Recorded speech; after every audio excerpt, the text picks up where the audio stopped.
So this week, I brought on a guest, someone that I came across on TikTok, on Instagram. There we go. I came across him on Instagram. I watched some of his videos, and I was fascinated by what he had to say. But you know, on Instagram, if you're trying to lay down this super long, drawn out explanation of what you're talking about, you only have a couple minutes to do it. And dude, this guy, he's got it's parts 1 through 12 or 1 through 22 or something like that. I mean, it's nuts.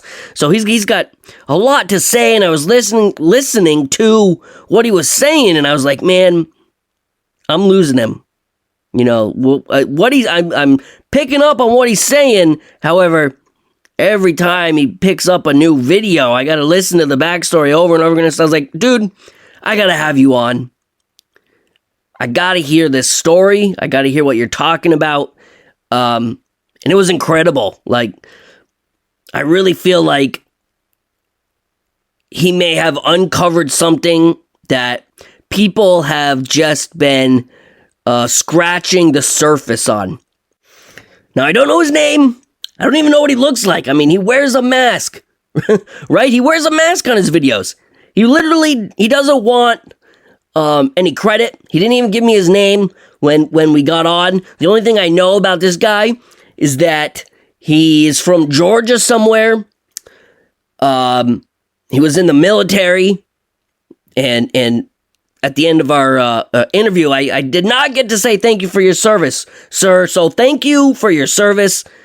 I definitely greatly appreciate that as well. But yeah, I don't know what he looks like. I don't know his name. All I know is that he's from Georgia, and he found, at least I think he's from Georgia. I'm pretty sure we talked about that. I'm not exactly sure if that's even correct. But he has stumbled across something that is incredible. His Instagram page, and I believe he's got a YouTube channel as well.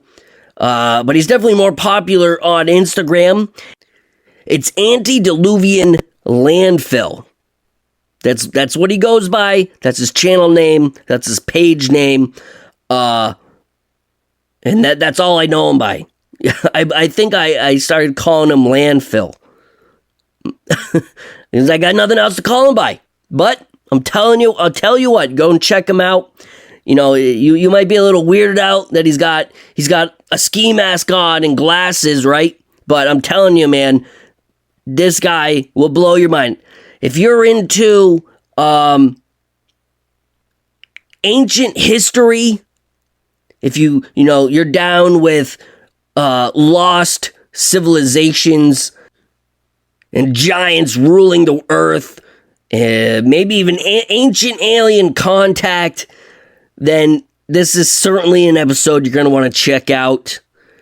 Like I said, I believe he really picked up on something that a lot of people have only been scratching the surface on, and it's incredible because he's just a dude from Georgia, like I said. So grab your rock pick and your toothbrush, because we are hitting the dirt and digging through the past on this week's episode of Almost Canon.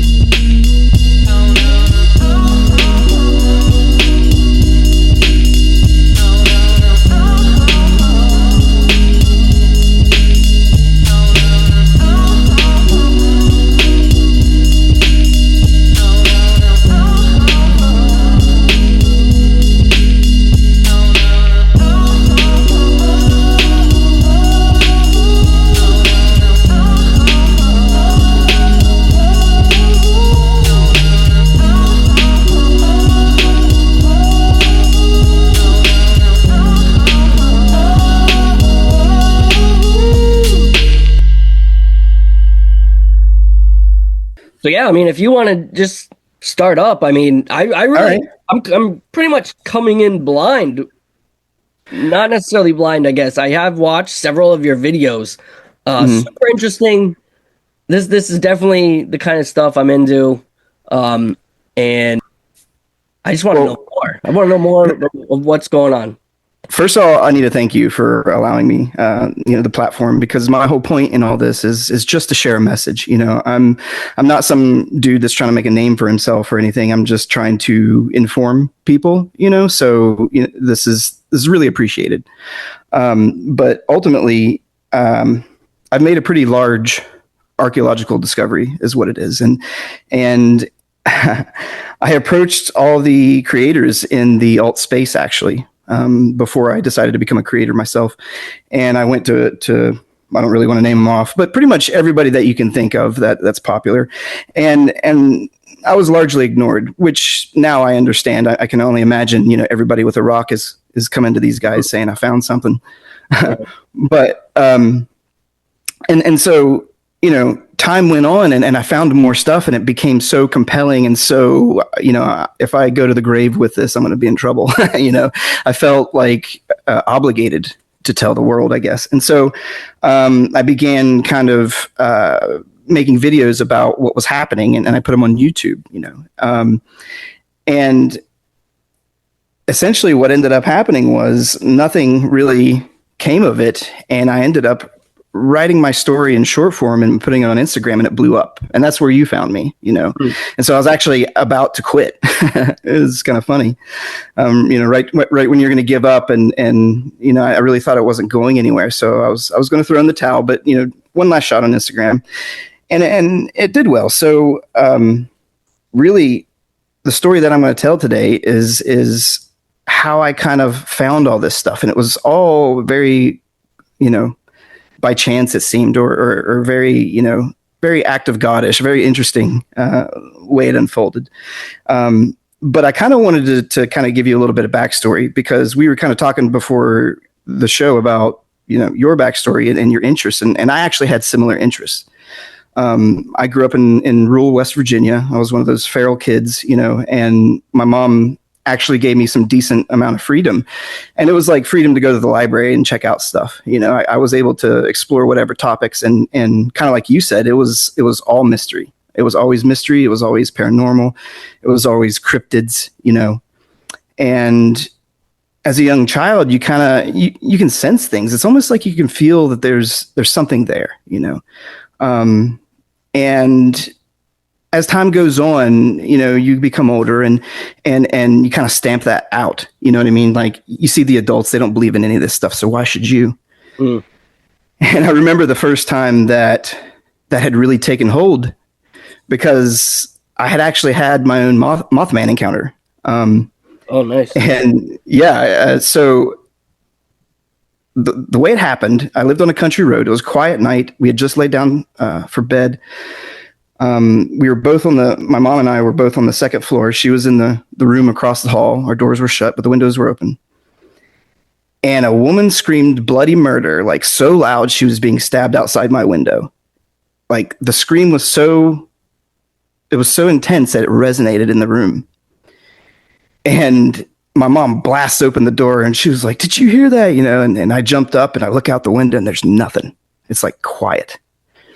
So I grab my gun and I run outside and I look, and it's still just nothing, And I remembered back to those books, and one of the books I had read was the Mothman prophecies. And in that story, or in those accounts rather, a lot of the witnesses had claimed that that it sounded like a woman if they heard it, if it made a sound. It sounded like a woman screaming, or some type of horrible scream.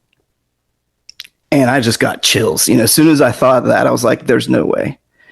And my mom was like, she kept talking about how loud it was, and I was like, well, if it was as loud for you as it was for me, like, there couldn't have been somebody standing outside my window. It would be quieter on your side of the house, because we were on opposite sides of the house. And the scream, it was equally loud, it seemed, And I just thought, there's no way that thing was flying overhead, It was too much. It was too unreal. It was too fitting. And I talked myself out of it. I was like, some hillbilly, something, I didn't hear him scream, like I was just making up excuses.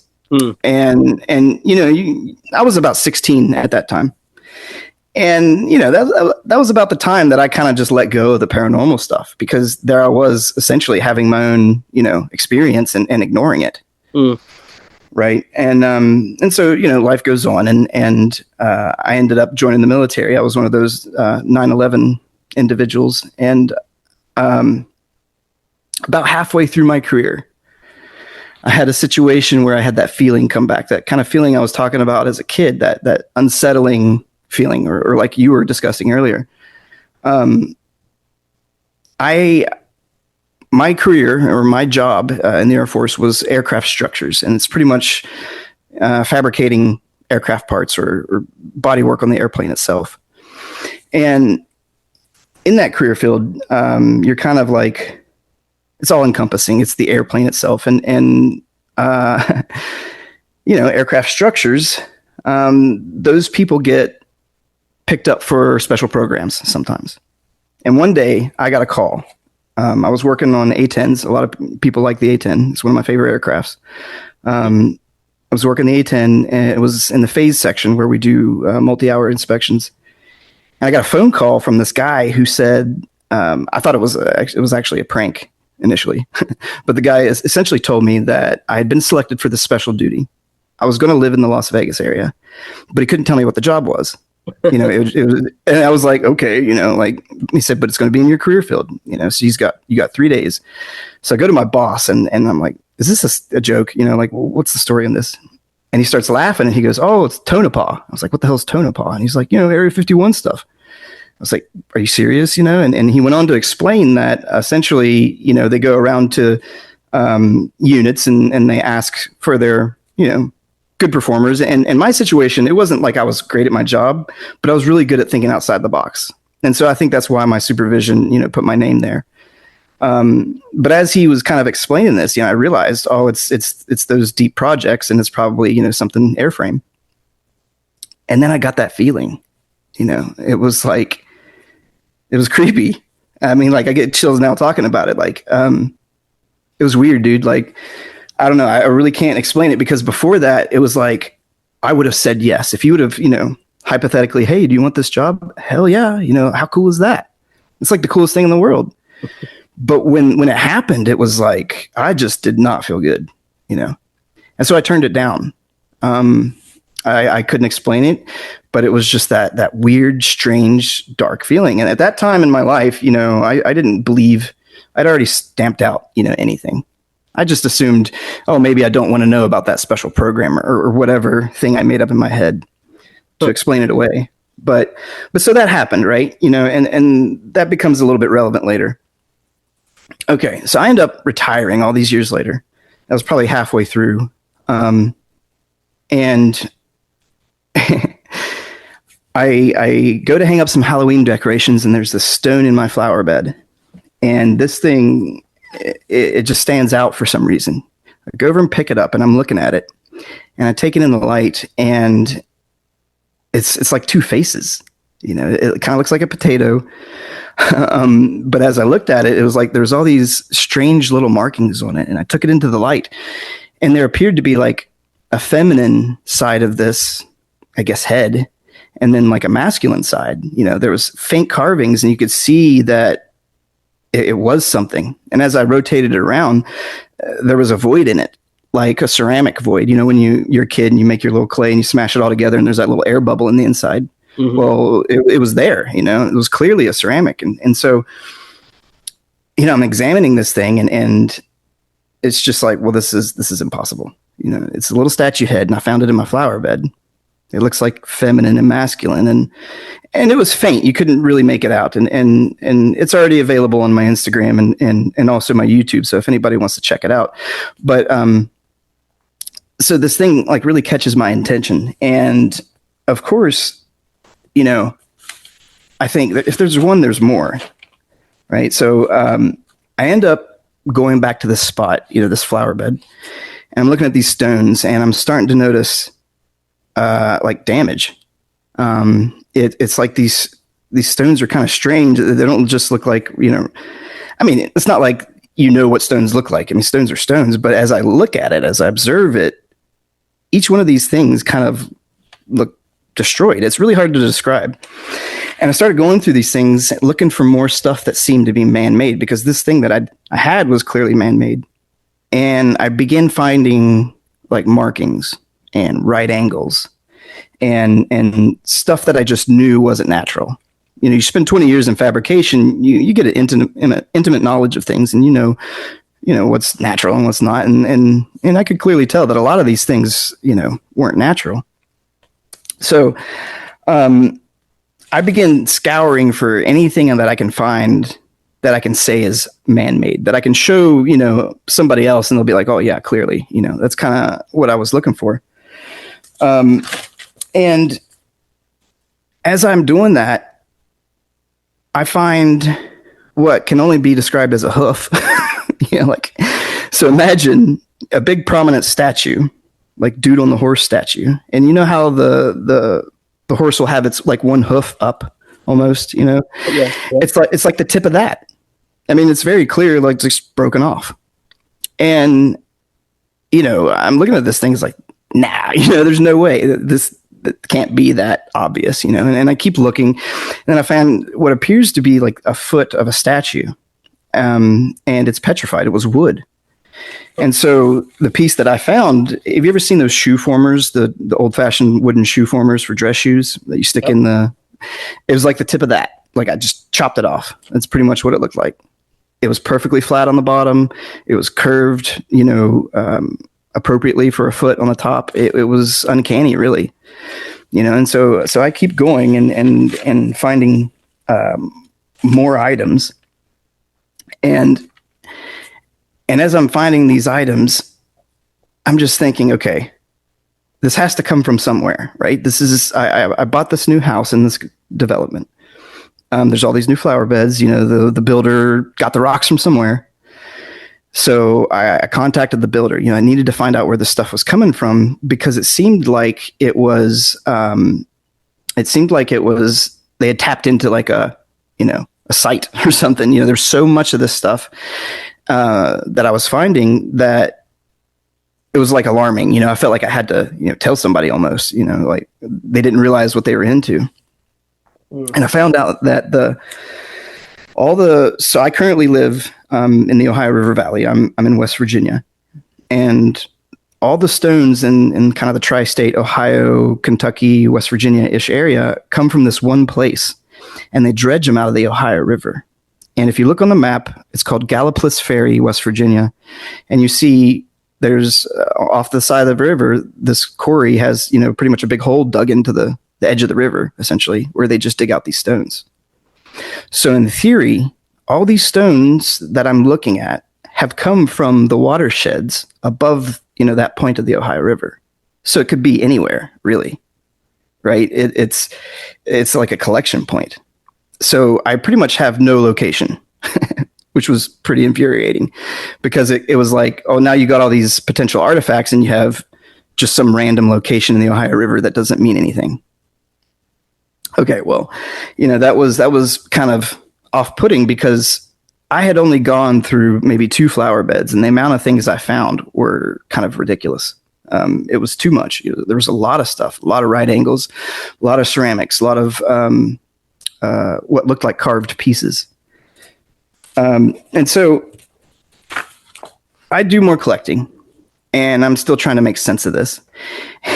And some of the things now, okay, one of the things I toyed with the idea, maybe this was a petrified giant's finger. And I say that because I had a conversation with my local barber friend who was older than me, and he told me this story of when he was growing up in West Virginia, they had excavated one of the local mounds, and this happens to be another one of those Smithsonian stories. So in the 80s, they excavated it. They pulled out an 8-foot skeleton, and as soon as they did, they just shut everything down. Mm. And he told me that story, and he was like, dude, I was there. You know, like I know this happened. You know, you don't have to. It was just like I trusted him. You know, I knew what he was saying was true, so it allowed me to consider the the giant perspective, even though it was so radical for me. Because remember, at this point, like my perspective is still mainstream. It's very mainstream, and a lot of these things are starting to piss me off because they don't fit.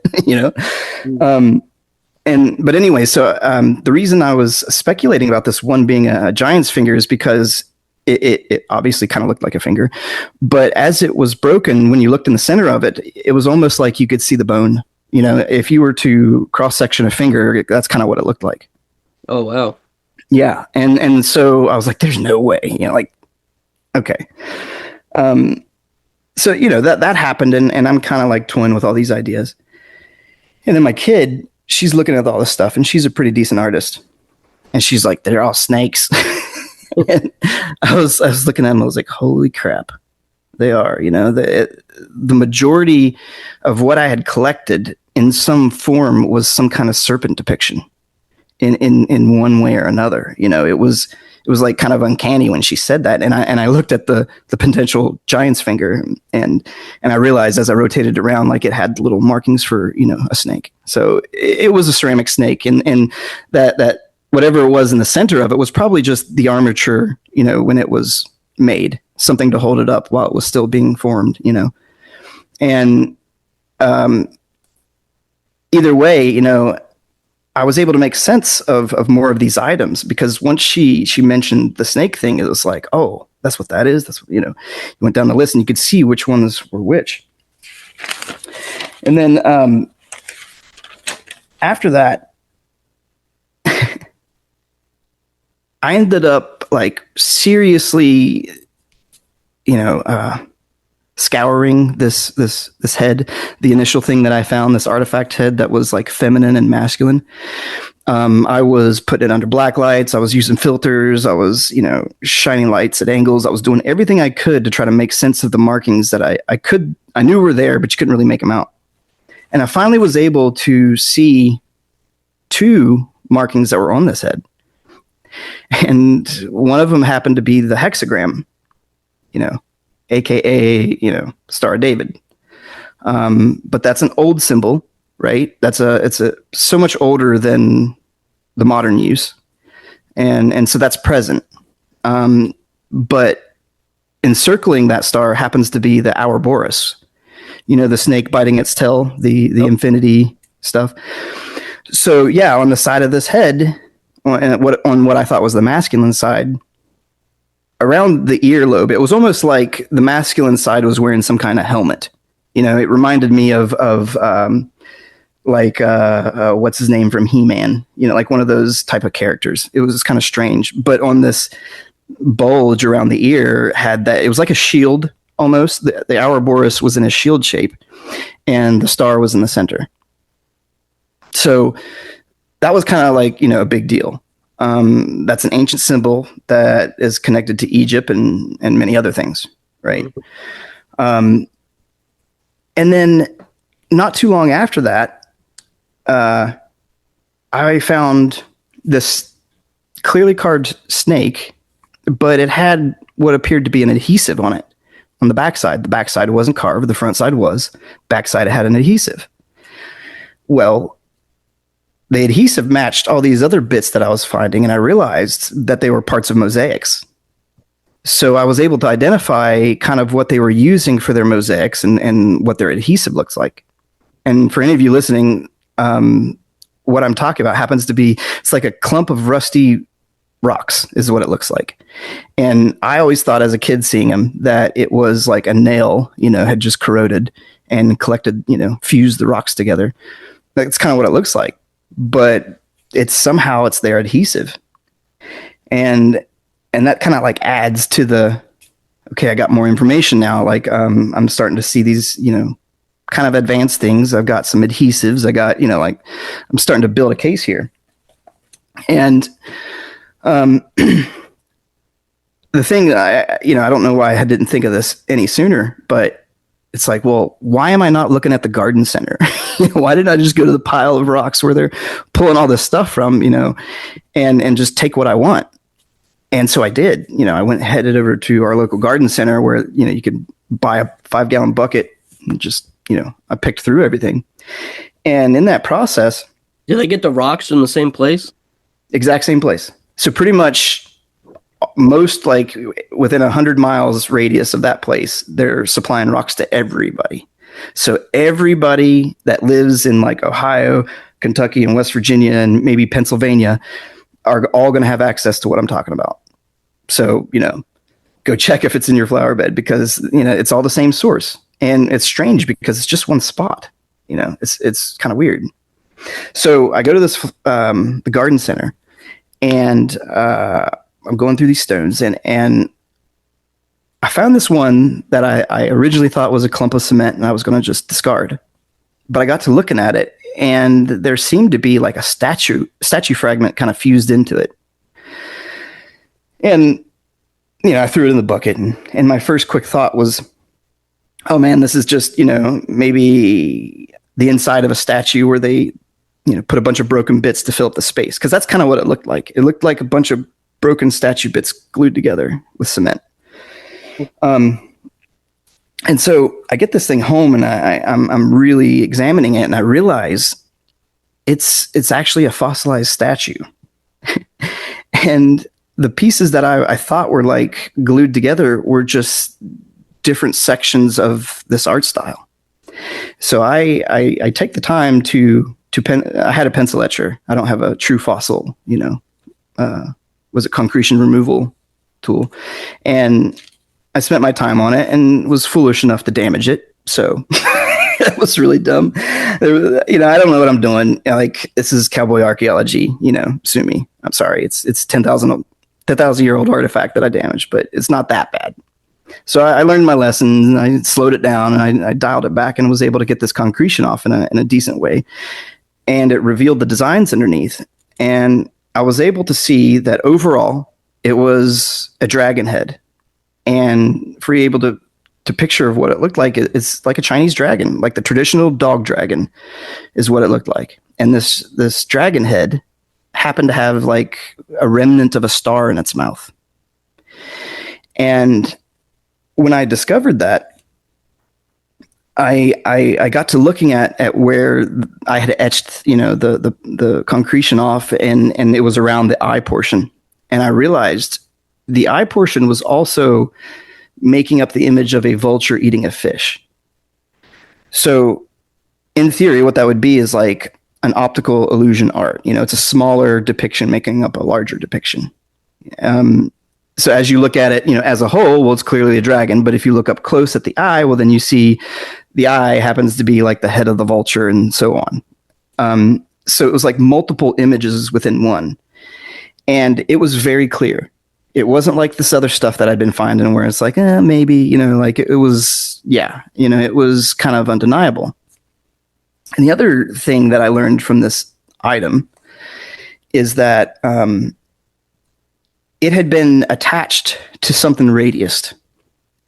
And I immediately thought of, in India and in those countries, they often have the Kundalini or the seven-headed serpent depictions.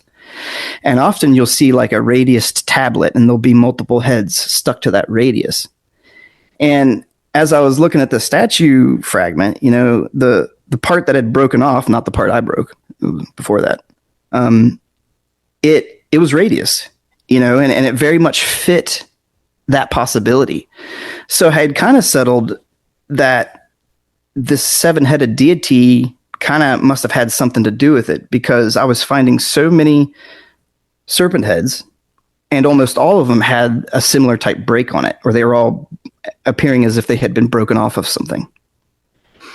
And at that point, it's like, okay, maybe I'm getting a picture of what this is connected to. I have, a ridiculous amount of serpent heads. I have, they all have damage. They clearly were broken off of something, and it's in West Virginia, which is weird. That's just Chinese dragon in West Virginia doesn't check, right? That's kind of, it was difficult to handle. And so things got weirder. After that same portion, that same optical, illusion or vulture eating the fish, it triggered a memory, and I had found this, what I had thought was a melted pop can, metal detecting locally. But I didn't throw it away because it really looked like it had a kind of an image of a bird eating a fish on it. It was pretty much the same thing. So I went and grabbed it and compared it. And while they weren't geometrically identical, it was the same thing. It was the same depiction and what appeared to be kind of the same art style. So that blew my mind. If that's true, that means I have a fossilized statue, which is already a problem. And then I've got an alloy that wasn't developed until 1800 matching that fossil. That just doesn't check out. And, I was like, well, okay, well, if there's a fossilized statue fragment, there's got to be more. So I reanalyze all my stuff, and I ended up finding a lot of this sediment seems to have filled in the concave areas of a lot of these items, and it protected them. And so you can etch away this concretion and reveal, carvings, essentially. And so I found a couple others, and I worked on my second one, and it was actually really, really cool. I got a lot of the concretion out. You could see really cool designs, but you couldn't really make out what it was, And so I kind of tossed it aside and went to looking for this aluminum thing. That bothered me a lot. I searched eBay, and I just searched aluminum nuggets. And fortunately, some dude, a metal detector guy, was selling this lot of aluminum fragments that he had found metal detecting. And they all looked very similar to what I had found metal detecting. So naturally, I ordered it. What was awesome was before I even got it, I could see one of the items had a similar pattern on the aluminum as the second fossilized one that I had discovered. So it was almost like it was matching. I wasn't for sure, I had to get it, but it kind of looked matching. So I got them in person. It turns out that it was matching. And what makes it even more insane was, as I was looking at these things, they had the same kind of detail on them and the same general overall shape, but I couldn't really figure out what it was depicting. And I decided to draw the fossilized one, so it would be easier to see. And I drew all the little details of it. And as I drew it, I realized it was two snakes striking each other. And they had this interlocking tail that accounted for the perspective. It was like the interlocking tail was off in the distance, and the two snakes were, but this is all in this little stone. It was like very complex, artistic ability, in something small. That's also on my Instagram and in one of the first videos. So it's all available. But I realized, okay, that's two serpents. And I looked at the aluminum fragment, and all the same details were there. It clearly was two serpents striking each other. So now I have the situation where I have this fossilized bit that matches some, metal detecting find from Michigan. He said he found all of it on the shores of Lake Michigan, is what he said. And so it matches, and it's kind of the same thing. And as I analyzed the rest of the aluminum fragments, I ended up finding 5 or 6 more that match. And not in just like a, oh, maybe kind of way, but like, oh, wow.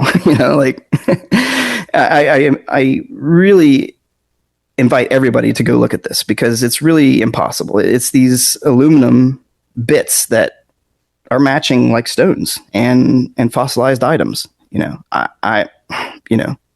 What do you say to that? Right? It goes against everything we've been taught.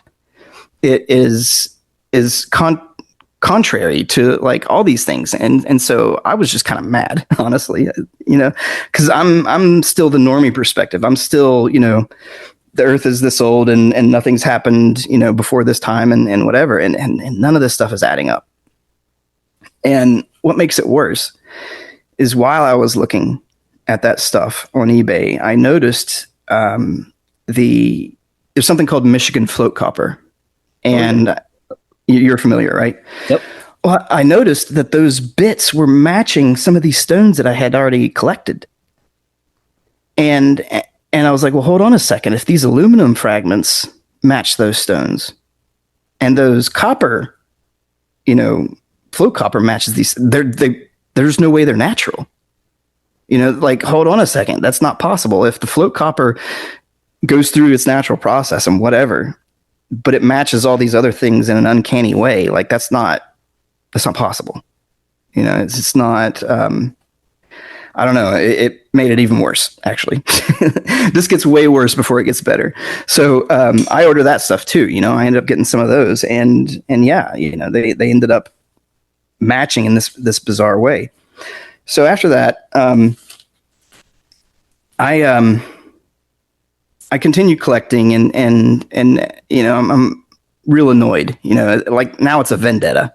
Because it doesn't make sense, and I'm kind of a puzzle guy anyway, so I'm working hard to figure it out.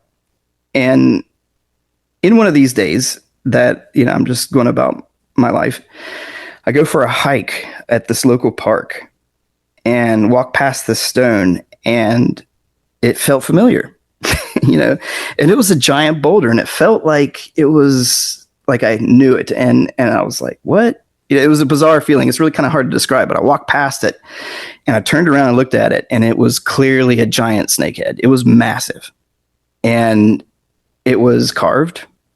Like, kind of couldn't deny it. It had an inlaid eye.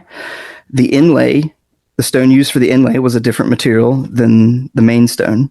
The inlay was square, and you could see where the craftsman had cut past, the square, using some type of circular saw or some type of circular cutting device.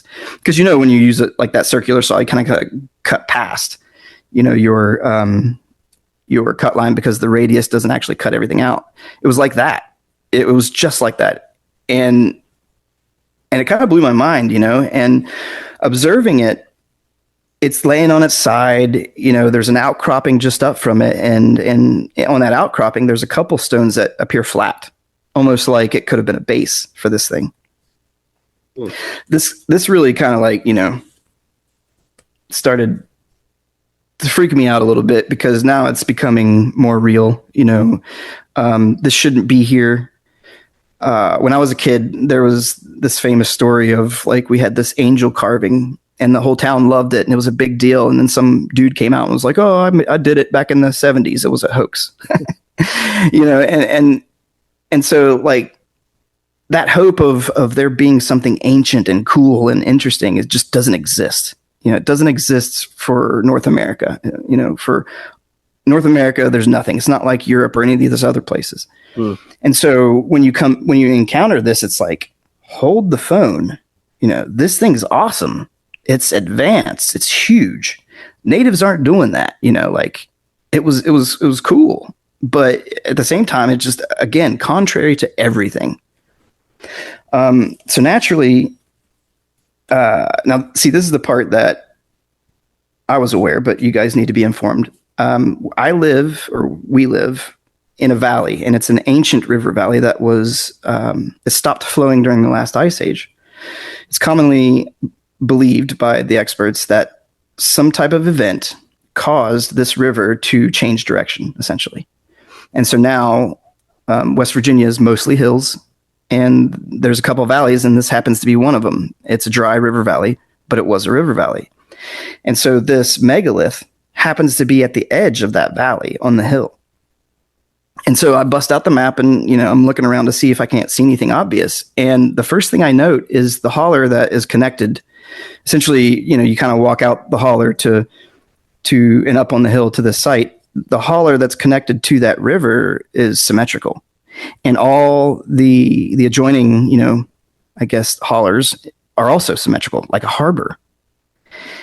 And that really kind of blew my mind. Like, it was too square. It wasn't like, oh, maybe, but no, it was like very clearly square in relation to the rest of the surrounding hills, and so I start looking around. This is an ancient river valley. If these people were here in advance, there's going to be other stuff. It gets weird. So dude, I'm going to be honest. Like, half the time I'm talking about this stuff, I feel kind of dumb because it's so extreme, but it's true. Like, I've seen these things, I know it's true, but I'm not gonna lie. Sometimes it feels extreme, but I see this fish, right? So it's like one of these hills is shaped like a fish, and not like an interesting fish like Jesus fish, like basic you draw in school fish.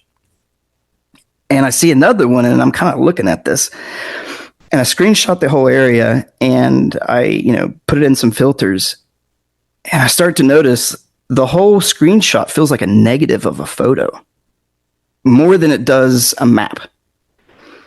And I start to notice what appear to be like tentacles. And then you can see clearly like this big head of an octopus. It's an ocean scene. And I don't know if I posted that one. I can repost it. But when you look at it filtered, there's no way you would think that it was a map. That's how strange this is. And so I start looking around more, and then I find what looks like a rhinoceros. I find what looks like a cardinal head, or some type of head that's shaped similarly to a cardinal.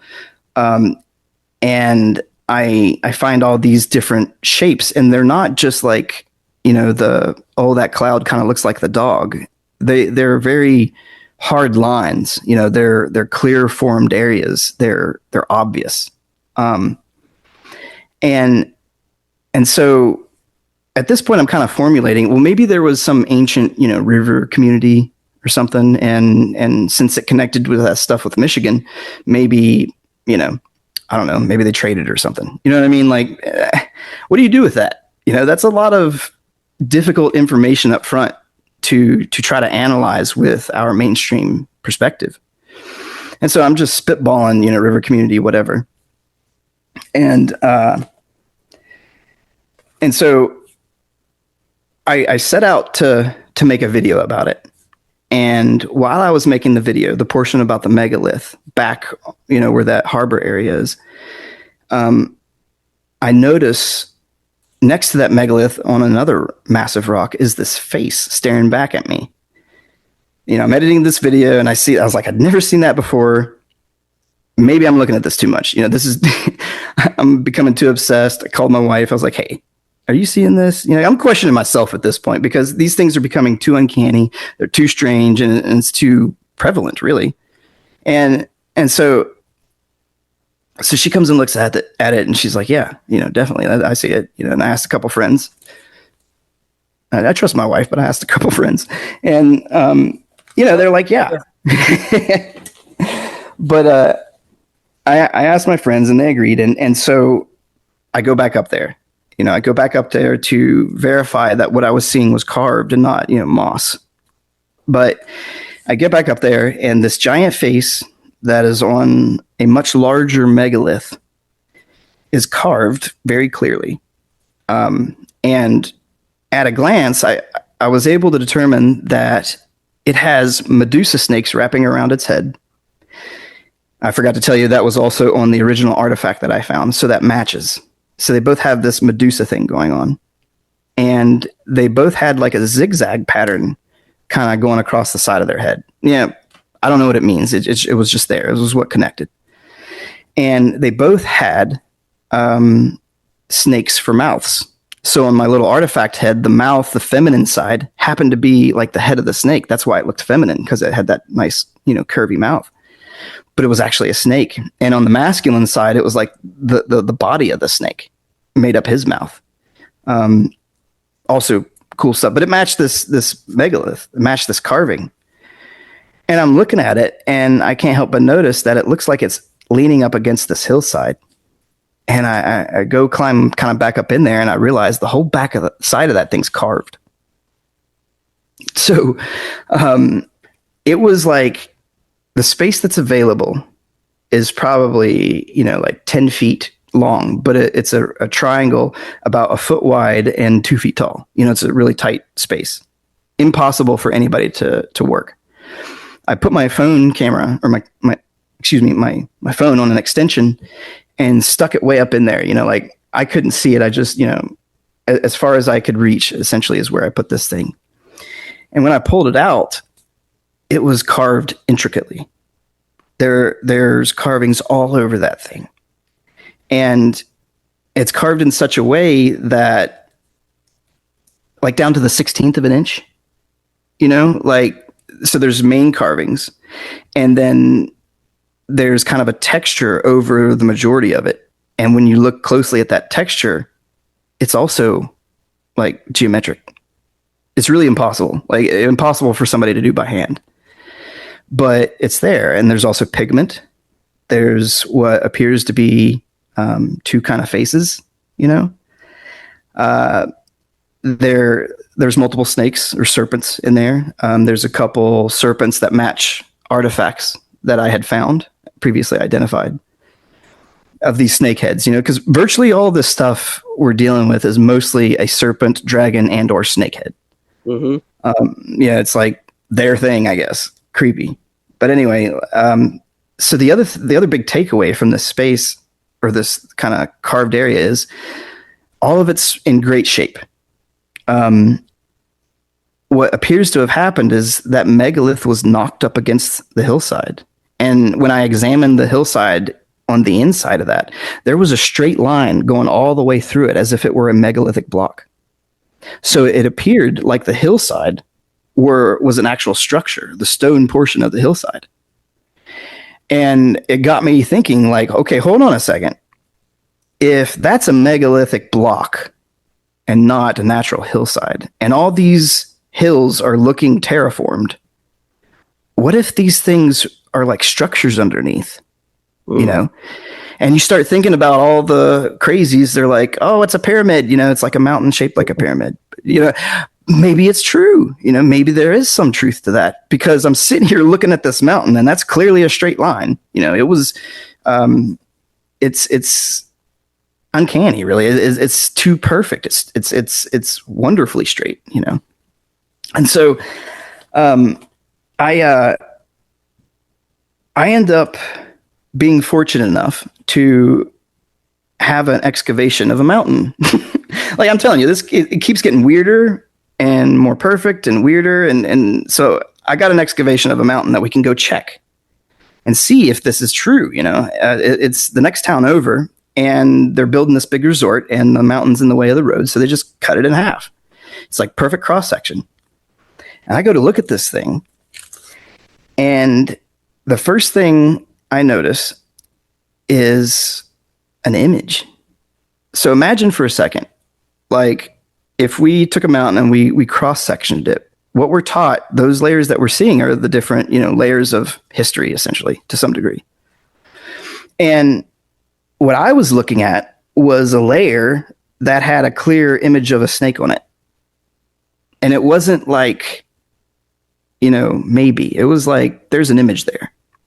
And I walked further up the road where this, was cross-sectioned, and there was more images. There was a shark that had the mouth of like nose art from World War II fighter, like that silly kind of cartoonish shark mouth. Yep. It was just like that. And so the sediment that's supposed to be, millions of years old or whatever is making up this design that looks like a World War II fighter plane. Like, really, that's insane.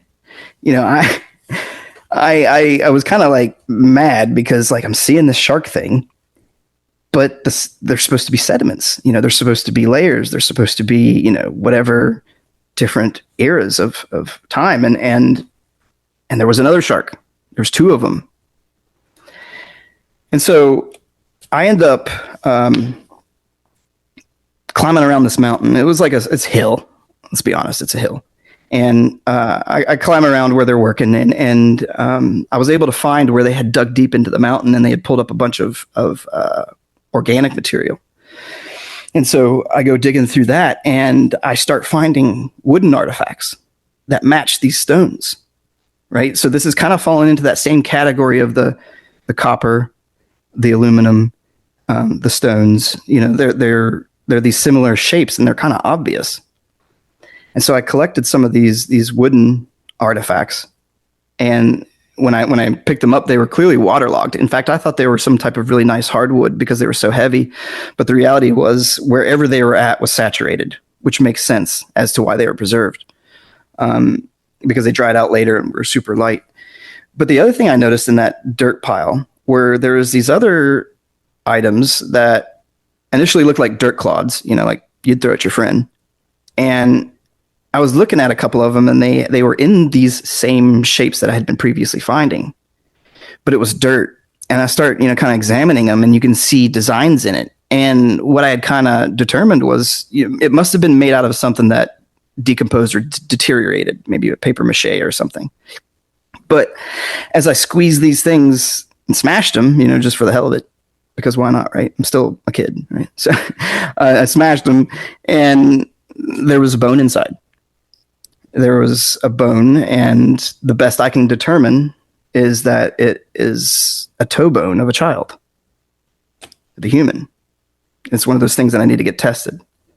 So I have wood that I need to be that needs to be tested now for this culture, and we also have a potential, bone.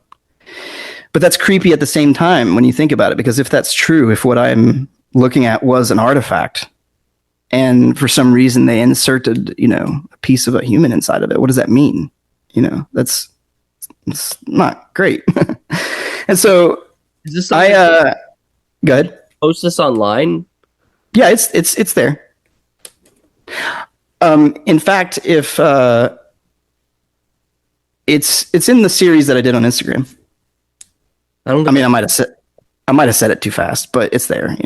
I did not. I don't think I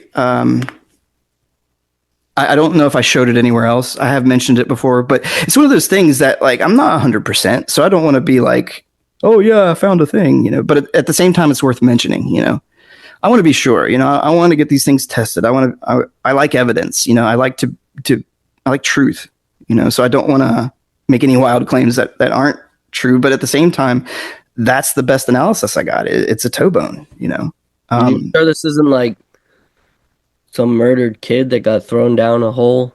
No. It was this dirt ball had been pulled out of deep of that mountain, and the thing that I pulled it out of was clearly one of these artifacts. It had designs on the outside of it, and it was just decomposing. Well, we can test it and see the age, right? That'll tell us. But that's one of those things that I have to actually, get done for this whole project. It's not cheap, so. But anyways, while I'm on that hill, while I'm on that mountain, there is this massive head. It's like 300 pounds, snakehead of some kind. And I'm like, I'm going to jack this thing. They don't need it. They don't care. They're just going to roll it down the hill. I'm going to come back after it. So I, spend the next couple of days formulating this ridiculous plan of how I'm going to get this 300-pound stone off the hillside by myself. And I go back, and it's defaced. It's like somebody took a jackhammer to it. And the only thing I can think of, because when I was there looking at all this stuff, it was after hours. There were no workers. Nobody should have seen me. The only thing I can think of is workers thought I was looking for native stuff, and that shuts down construction sites when that stuff's discovered. So maybe they were like, well, let's get rid of it. I don't know. But it was destroyed. I came back and it was gone. It was there, but it was like defaced, clearly unusable or pointless at that point. That was strange. That was kind of like, it could be anything. Yeah, that's stupid. So, yeah, and anyways, but the other thing that I noticed when I had come back was those workers had worked a little bit more and only removed maybe 6 more inches of material. And those images were gone. And to me, what that says is top coat, right? If this is a mud fossil or whatever other crazy thing, like, there's going to be more evidence the deeper you go, or there'll be something else.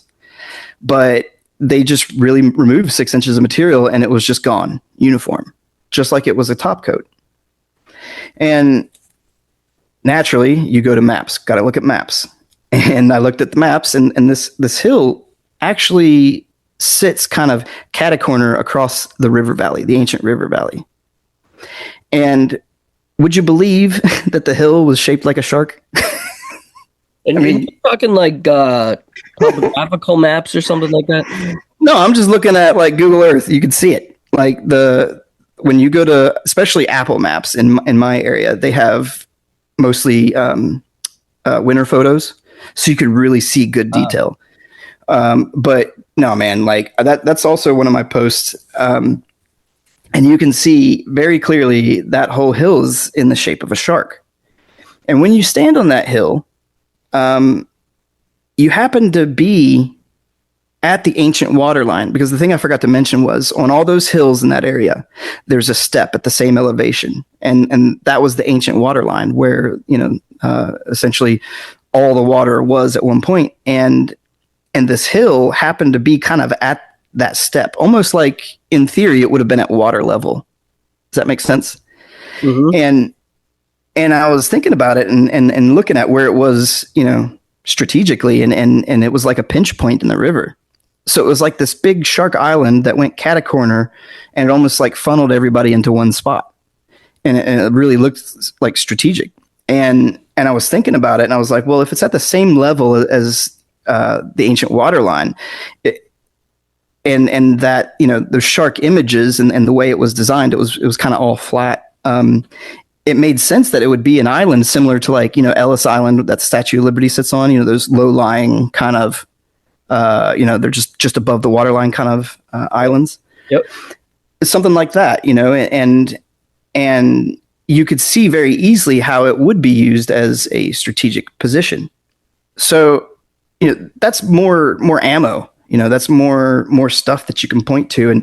And also at the same time, the guys, no offense, but mud fossil people, like, this has because I was almost there, I almost bought into the mud fossil stuff to some degree, but then, all this happened to me, and I saw these explanations, and I realized what those probably are similar to what I'm seeing here. And it's just some type of engineering project, like that shark mountain is not a shark, it's just a formed pile of dirt, but at the same time, it appears as the shark. So it's logical to think that these other places in the world that people are using Google Maps to look at, and they're like, oh, giant dragon. It's like, well, it's 100 miles long. It's like, yeah, but it's a dragon fossil. It's, well, how is it going to sustain itself?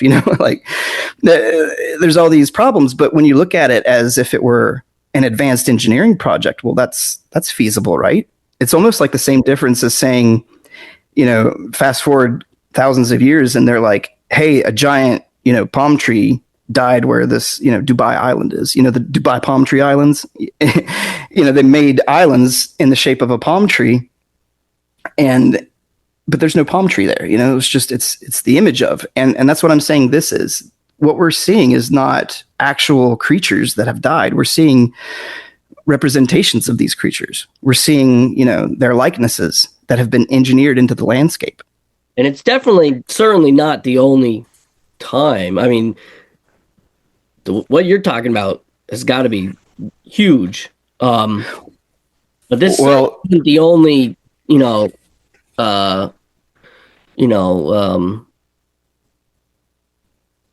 just lost explanation. Yeah, it's not the only like piece of evidence out there that we've seen of people doing things like this. Yes. And eventually, we end up getting more information that proves that stuff true. But with these, these massive formations, the thing I've noticed, it's like the human psychology, that curiosity gap, I guess it's called. It's like I see a massive formation on Google Earth, but there is nothing, in my education that teaches me what this could be. So you have to create some explanation, because the human mind doesn't really enjoy, those loops. They don't like the open-ended I don't knows, so it's like, well, I kind of make up my own reason, and I think to some degree, that's what that is, because the stuff that we're seeing is so radical and bizarre that how else do you explain it? Like, it's just too weird. But it's there, like everybody's seeing it. So who do you think do you have a theory as to who these people were? Yeah, well, eventually, yeah. So I ended up, so what happened next kind of threw everything for a loop, because I was, watching YouTube unrelated and Serpent Walls of North America video, and I noticed that those walls were made up of these same stones I kept finding. What was this?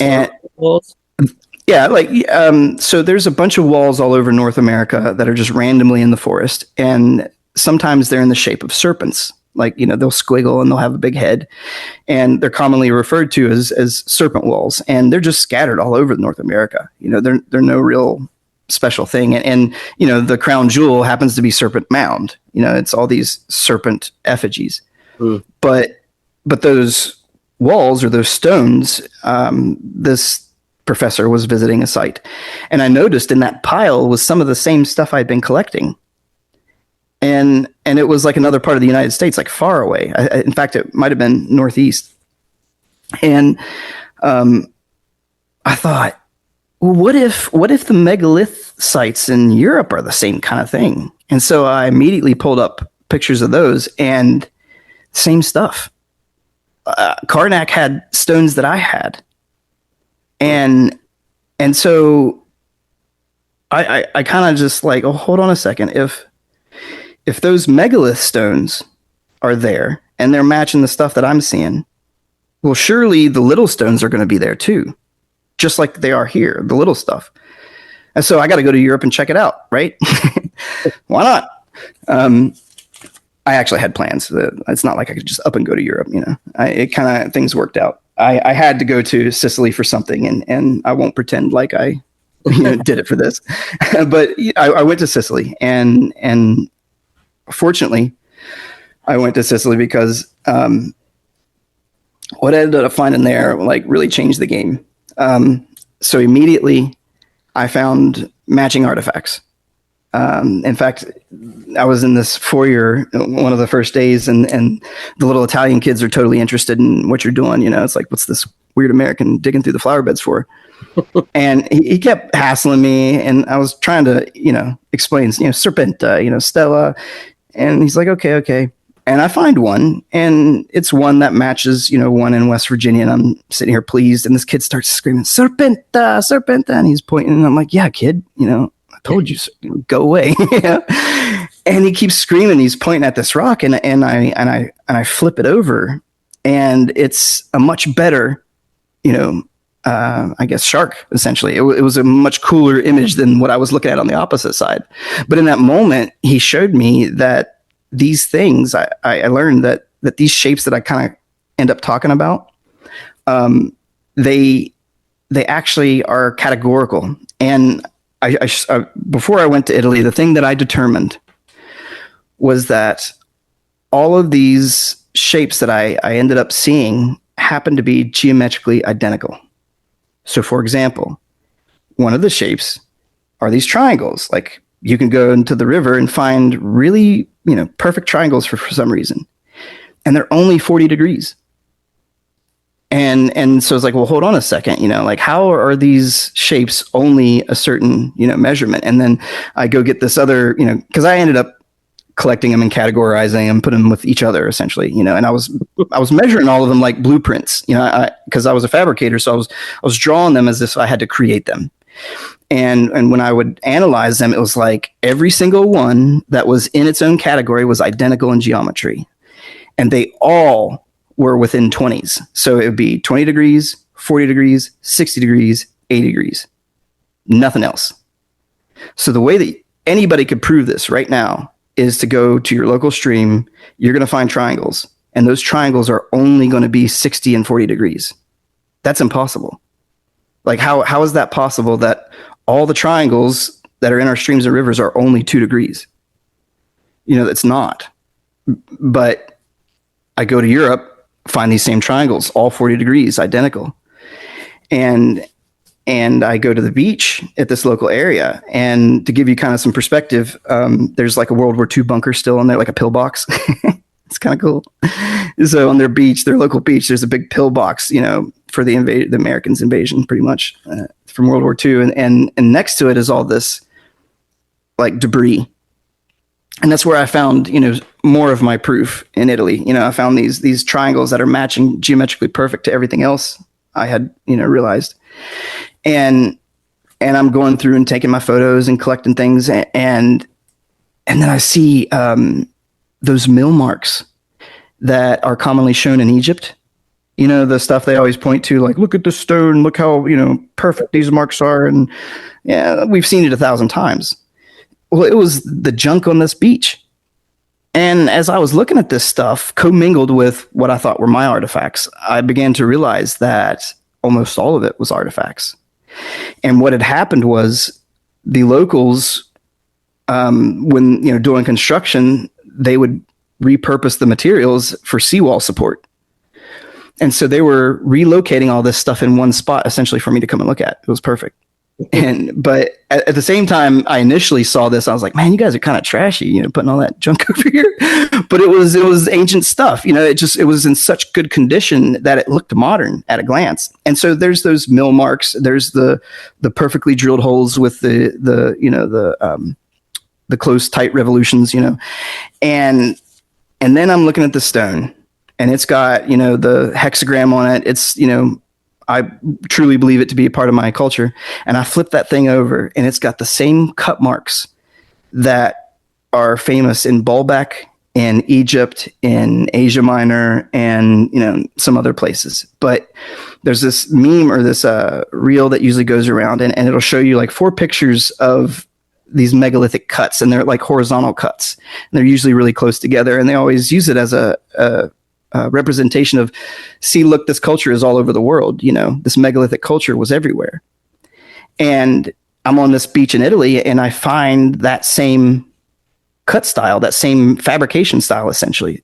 And so I had just connected my culture to the same culture that's responsible for all those other megalithic sites. Does that make sense? Like, yeah. It was like pure satisfaction, honestly, because, I was like, well, this must be them. What I'm seeing must be the culture responsible for those megalithic sites, because nobody has ever identified who that was. And to identify a culture, you need to have their art, and the stuff that I'm seeing is art. It is art of some kind, and it's connected to those building styles. Well, does that mean this is that culture? And then that's kind of where I had landed. Yeah, I didn't know who it was, but I knew that what I was seeing in West Virginia that matched things in Karnak, it was the same people responsible for the stuff in the rest of the world. And that's a big deal in itself.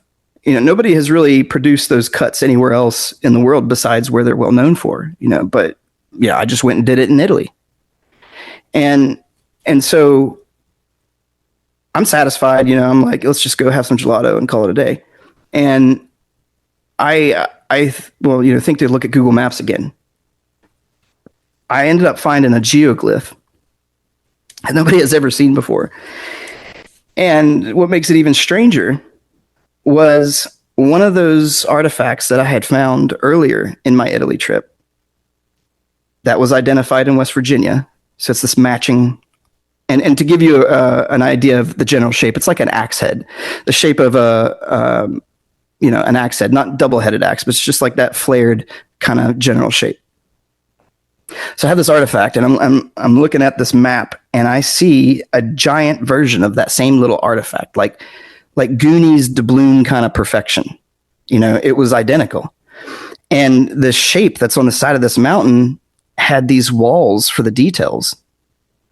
And this geoglyph was made up of these megalithic stones stacked up just like the rest of the sites, across the world. But as you looked at it, it was a feathered dragon. And the thing that I neglected to tell everyone was that that original fossilized dragon head that was dog looking, kind of Chinese-ish, it had a very clear feather on it. There was a very obvious feather in that detail. So I did assume at that time that this was something feathered serpent, feathered dragon of the Americas, right? That's kind of what I was thinking. But now, I'm in the Mediterranean, and I'm looking at Google Maps, and I'm seeing this geoglyph that is clearly a feathered dragon, and it's in Europe, right? And as far as I had been taught, all the feathered dragon, Quetzalcoatl, Amarumu, all that stuff was the Americas. And So as far as I, can tell, this is the first evidence of that feathered dragon worship in Sicily, And so naturally we got to go there, it's just down the road. And for anybody that wants to check this out, this place is called Monte Cofano Nature Preserve. This is a mountain on the western coast of Sicily. And on I guess it would be the eastern slope is the geoglyph. And if you zoom in, you can see very clearly straight edges and the feathers of this dragon. And so the following day, we plan a trip to go there. And on our way, we, just to give everyone reference, the point of Sicily we're at happens to also be the same general location of the great Roman sea battles. And a bunch of other huge historic stuff. Like it's like one of those epic spots of history, really. And so we travel over this mountain called Erice, and it has one of a medieval city on top of it. And as you come down from that city, you see this other mountain that I'm talking about that has this geoglyph. It's off in the distance, and it looks like a pyramid. It's not a true pyramid, but it has that vibe to it, and I kind of made a post early on long ago joking that it was a pyramid. But so we come down this other side of the mountain and we go to the resort that was on the way to kind of get some photos. And they allowed us to go to their common areas. And I began to see a lot of familiar things. One of them being the nutting stone. Are you familiar with the famous, North American nutting stone? It's like these dimples are in these stones and everybody thinks natives use them to crush nuts. Are you familiar with that at all? No. Well, all over North America, there's millions of these stones that have like dimples. And the theory is natives smashed nuts. Yeah. What ended up turning out was these dimples are part of this art style. In one of my videos, I actually explain what they are, and a lot of them turn out to be stars. Actually, they're reliefs. They're negatives in an image rather than a tool. But anyways, so at this resort, there's these dimpled stones, just like in North America, and I keep wandering around, and then I end up finding a snake kind of megalithic head, and it has an inlay similar or identical in material to that one in West Virginia that I found. But the funny part was it was a circular inlay. And the West Virginia one was square. So I had like two examples of snakehead inlays for the eye, and they were the same material in different shapes. One was in Italy and one was in West Virginia. It was uncanny. I ended up going to, we made it to the resort. And the first thing that or not the resort rather, but the site. And the first thing that you notice is that all the cliffs, concave areas were orange, and all the convex areas were scratched and gray. It was strange, it was just like kind of prominent.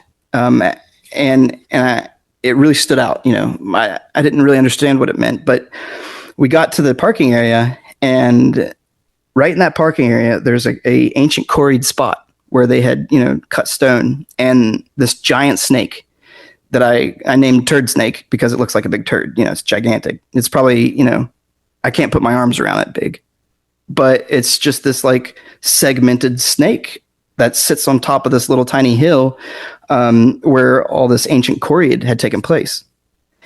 And that quarrying actually in another location on the island is under the water. So you can go to the shoreline and you can see where they had to actually cut stone below sea level somehow. So in theory, before that, sea level rise. So we walk down this path and we find the visitor center. And outside the visitor center is another megalithic head. This thing's gigantic. And it also matched a previously identified stone from North America. But this one had those same cuts in it. So the cuts that I identified on the beach that I was saying matched the Baalbek and the Egypt and all that other stuff, they happen to also be on that head too. So now, we've got more of the same evidence. We've got, these cuts, and I'll be honest, the way that head was designed, it very much looked like they were stabilization for some type of stabilization fixture. It wasn't anything special. It was just like structural. But the weird thing about this is there's clearly this giant geoglyph with all these walls, and there's not a lick of anything in the visitor center. Not a mention. It doesn't say anything about any of the megaliths. Doesn't say about anything that I'm about to tell you. It just talks about flora and fauna. It's like a protected nature something or other. That's it. That was really suspicious because I was already seeing loads of stuff by the time I got to the visitor center. And so we get up this hill. I get on these walls, and they are 100% the same stuff. The same stuff, same general shapes. And essentially what has been happening was ancient peoples would collect these stones that they thought were special, and they would stack them up for whatever reason. So the stones that are making up all these megalithic, I guess they would be Neolithic megalithic sites, actually all stem from that older culture. So they just repurposed materials essentially. And all the megalithic sites across the world that are like that, in theory, can be connected to each other because of this geometry standardization. And that new megalith, or that new geoglyph rather, had a couple stones that were near identical to Karnak that were very large. I also posted those, but I began to find stuff that was matching Michigan copper. I found, just pretty much decent connections. And that was where I really cemented the optical illusion impressionism, because these pieces that I kept finding, they had multiple images in them, and they made up larger images. And ironically, the ones in Italy were in much better shape. It was like the destruction was greater in North America somehow. And so I'm about done, I'm satisfied having connected this stuff, and I almost give up when I discover what appears to be an ancient temple site. So this geoglyph, if you can imagine, is a effigy of a dragon, and that effigy has a mouth. In that mouth, it's like a cliff area. The cliffside. So the face of it is all cliff, and there's a hole cut into the cliffside, and it goes through the cliff, and it comes out into that mouth. And as you stand on that cliff in the mouth of this dragon, you kind of glance around. It does not look natural at all. I mean, it looks pretty creepy. It's got a lot of stuff going on. There's a lot of faces and a lot of that, kind of like optical kind of stuff. But the cliff that you see kind of across from you is very bizarre and like formed. The only way to even give it justice is just go look at it. It's my latest YouTube video has this trip to Italy in it, and it's just weird. I can't describe it. I mean, it kind of looks like UFOs would fly in and out of it. Let's be honest. When you look at it, it's like this very bizarre V cut in this cliff that's massive. I don't really think UFOs are going in and out of it, but as you look at it, you're like, what the hell? It's a bizarre. I've never seen anything like it. And if I ever go back, I'm definitely climbing up in there. But, I see this and I check Google, and you can clearly see that there was a rectangle around that cutout in the cliff. There was a temple there. And what seemed to be very clear at that point was that temple was destroyed, and it must have been whatever destroyed everything else. And somebody came after the fact and stacked these stones back up on top of what was already there. Because when I stood on those stone walls, I could look down, more than a mile, and it was a perfectly straight stone wall all the way to the cliff that was perfectly straight, as if it was a structure that they had just stacked up on. And looking at this cliff in the mouth, this dragon thing, it also didn't look natural. It looked created. It was formed. It was very strange. And that kind of took me back to that bone. Do you remember the bone I found in that artifact? It's murdered kid in the well. So it's like, okay, well, if I'm standing in the mouth of this dragon, and I think about all the other feathered dragon stories, there's a lot of bloody things going on there. Maybe the whole point of this temple coming out of at the mouth of this dragon, so to speak, is for sacrificial purposes. It was creepy. What's that? And so it was a murdered kid. Well, I mean, honestly, probably just not recently. A 100,000-year-old one. Exactly, right? So, so at this point, it's like, can't get any weirder, right? But wait, there's more. So that night, we went to this beach party, and it happened to be on the opposite side of this mountain. So we were seeing, opposite of where we had spent all day. And as the sun set and hit that mountain, it essentially turned. I realized it was another one of these geometric shapes. So one of the other common geometric shapes that I've been dealing with besides these triangles happens to be like, it's a 20-degree, like interrupted triangle. Like you cut the tail off of a triangle pretty much, so it's just like a rectangle with a slant kind of. And I have all these that they're all 20 degrees, and I'm looking at this mountain, and I'm looking at my record of my little effigies, and it's identical. I take a photo of this mountain, and I use Photoshop, to kind of throw a protractor on top of it, and it is exactly 20 degrees. And as that sun was setting, you could see detail on the mountain. You could see where there was a star. You could see where there were, other markings and stuff. But it was very clear. And in fact, this effigy, I mean, it was a big dragon is what it was. And it had an eye and everything. But that moment I realized, okay, if that mountain is matching those things and everything else is matching, they must have had a standardization for everything to include these massive structures. And since that massive structure seems to be formed and had a temple on it, maybe it's not a natural mountain at all. Maybe it's like the West Virginia mountains where there's something on the inside. But that one didn't look like it was covered. It looked like, you were looking at most of it. Okay. So that's all great. And I want to kind of like touch on some theories real quick, because at that point I had already kind of formulated what was going on.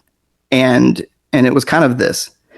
In our history, we have all these things that happen, and we can't really, nobody agrees on it. It's like 9/11, everybody has their own theory. But what we can agree on is that it happened. Nobody disagrees on that. It's just everyone's story is slightly different. Well, if you look into history, what situations do we have that are like that? Well, all these cultures have a flood story. They might have like a different Noah or a different Gilgamesh or whatever, but they all agree that something happened. Like that's the common denominator. And so with that, I was like, okay, well, let's just accept that is true. And when you look at things like the Carolina Bays, you can see how that might be real. Are you familiar with the Carolina Bays at all? It's pretty much the scarring of North America where something blasted it. It's kind of like these long elliptical shapes that are in the Carolinas. And they believe that they were from essentially like the ice chunks hitting the ground where an asteroid or something hit the ice cap. I'm surprised you haven't heard of that. It's actually pretty cool. I'm aware of the scarring up in out west. Yeah, right. Like all the was it not Graham Hancock, but the other guy. Yeah, the other guy there. And the other guy. So, anyways, so the other thing that we can possibly say might be a truth is this feathered serpent situation, because there are multiple stories of the same thing. And we just found a feathered dragon geoglyph in Europe. And so if you take that at face value, that, okay, well, maybe somebody went around to these cultures after that flood or after that event. And I can't remember, his name's Alberino, Timothy Alberino. I can't remember. He was just on a couple other podcasts, but he's really deep in this type of space. And he had a video pretty much discussing the Americas and the Quetzalcoatl feathered serpent situation. And he compared all the stories, and there happened to be similarities in all these stories. In all those different stories, they were all, these feathered serpent things that could also turn into men. They all brought special knowledge. They all put in systems of sacrifice and spiritual stuff, and they all claimed to come from a land that was destroyed by a flood. And so, it kind of makes you wonder. It's like, okay, who are these guys? And it makes you think back to that cliff, or not that cliff, but that face or that image. Well, funny enough, I end up finding a photo that matches that image that's carved on the cliff. And it matches because they both have pretty much the same features. And some of you might know, or be familiar with this image. It's a black and white reptilian photo. It's allegedly one of the only true photos of these things. In that photo, I couldn't help but notice that thing has a very bizarre shield shape on its forehead. And the carving on the cliff in my hometown, or on that megalith rather, also has a shield shape on its forehead. The noses look the same and the eye sockets look the same. And that was something I neglected to, I should have told you that earlier. But that's a pretty big deal.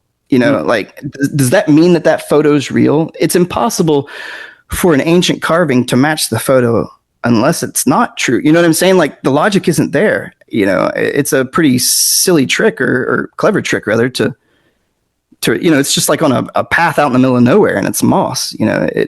There's no way that, I guess it's not untrue. Does that make sense? I don't really know how to deal with that at the same time. I'm sitting here looking at this thing as an unbeliever, and then I was like, well, are these aliens? Did aliens rule this world somehow? Were they worshipped? Did they have themselves carved into the face? I hate the ancient aliens idea. I do not like it. I hate it. It's so tacky. I think when it comes to reptilians, they actually say that the reptilians, I think they technically classify them as aliens, but that they originated here on Earth before human.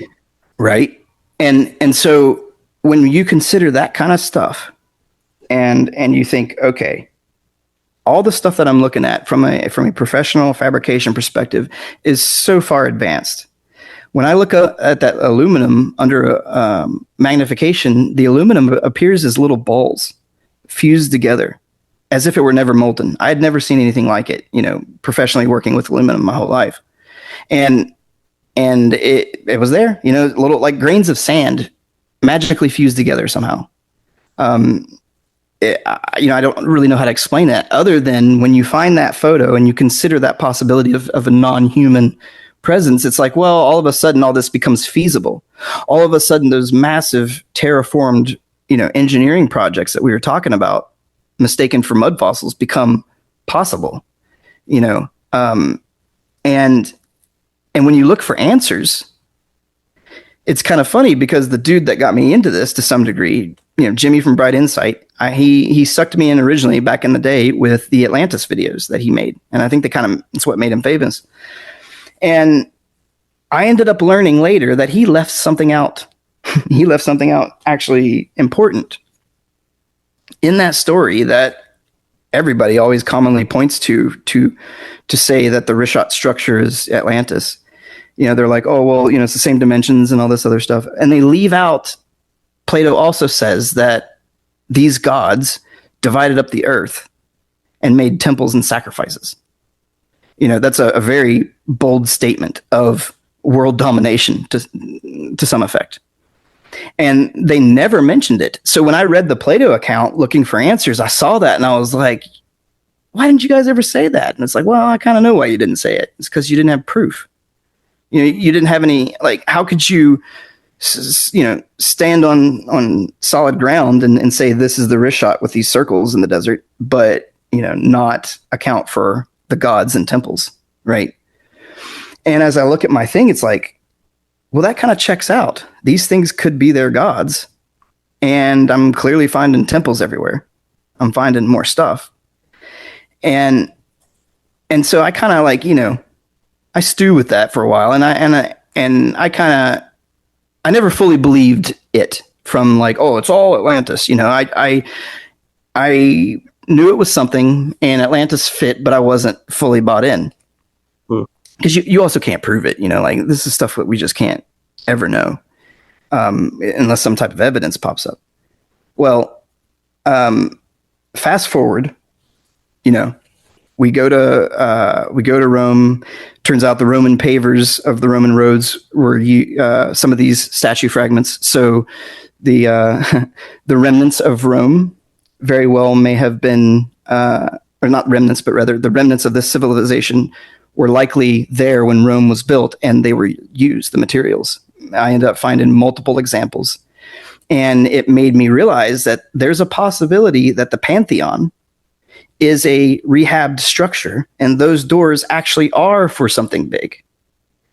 I found loads of evidence that this culture was very commingled among the ruins of Rome, and the Roman levels don't make much sense at all.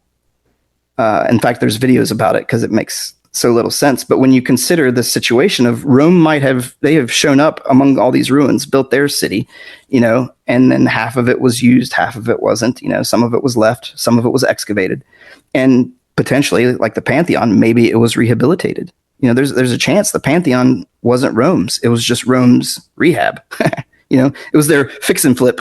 I mean, that makes sense to me. I just didn't on kind of like the Great Pyramid and the Sphinx, and there's quite a bit of evidence, I guess, not necessarily so much physical evidence, but when you go back and you read the ancient inscriptions and things like that, I mean, they're pretty much telling you that the pyramid was there long before, the pharaohs, they didn't build it, they found it. Right. And, the Sphinx had been there. They just kind of recarved the head onto it. Exactly. Right. So speaking of the Sphinx, so with this culture that I've been identifying, it's like, okay, they got a thing for duplicating. They got a thing for standardization and exact geometry. Well, that Sphinx in Pakistan that keeps popping up on Instagram, people are like, well, look at this Sphinx. Have you not seen that? It's just pretty much a mountain that's carved, and it looks just like the Sphinx, but it's kind of deteriorated, and people like to make reels claiming that it is also. Well, I believe that now. In fact, we should find duplicates. We should find many duplicates, and we end up actually finding many duplicates because on a trip to Arizona after that, the Santa Rita Mountains in Tucson match Monte Cofano Mountain identical. The ridgeline is perfect. Think about that. Like same degree, same ridges, same little grooves, and it's on the other side of the world. Yeah. That's not possible. So I posted that. I got accused of Photoshop. In fact, it's that good, it's that good of a copy. And what it is it must just be their structures. And then have you ever come across the Lake Tahoe mystery guy? He's got an account where he drives a remote, like a robot into Lake Tahoe looking at deep stuff. Have you seen his thing at all? No. Well, he's kind of popular. And he had a post where he was showing this 3D scan of the Tahoe floor, and he was complaining about this anomaly. And I was looking at this anomaly that he was complaining about, and it was an identical shape as the other mountains. So these mountains that I'm talking about that are matching, that we should find all over the world, well, it also looks like his, and since I matched the ones from Tucson to Monte Cofano, well, it's logical to believe that, well, his is probably that too. It's just underwater, But in Arizona, it got weirder because in Marana, on my way to Tucson, there was a mountain that was identical to the dog dragon. And it was the best one. Like all the other ones, I could see how you could explain it away, but this one you can't, There, you cannot justify this because it very much appears just like the Chinese dragon. I've driven by it 1,000 times on I-10, and never noticed it, but it's there. And when I share the photos comparing the dog dragon with the Chinese dragon with, Arizona, it's like, oh yeah, it's the same thing. And that actually takes me to Madame Blavatsky. She was a famous medium back in the day, and she has a quote where she says that the world was once covered in this great cult devoted to the sun and the dragon, and that cult is best preserved today in the Chinese and Buddhist countries. So what she's saying essentially is that the Chinese and Buddhist cultures actually aren't theirs. They're much older. And the Chinese and Buddhist cultures, as we know them today, are copy cultures. And that actually checks out, because if she's saying that Atlantean or whatever it is, culture was the origin of that dragon serpent culture, well, that makes sense why there's one in Arizona.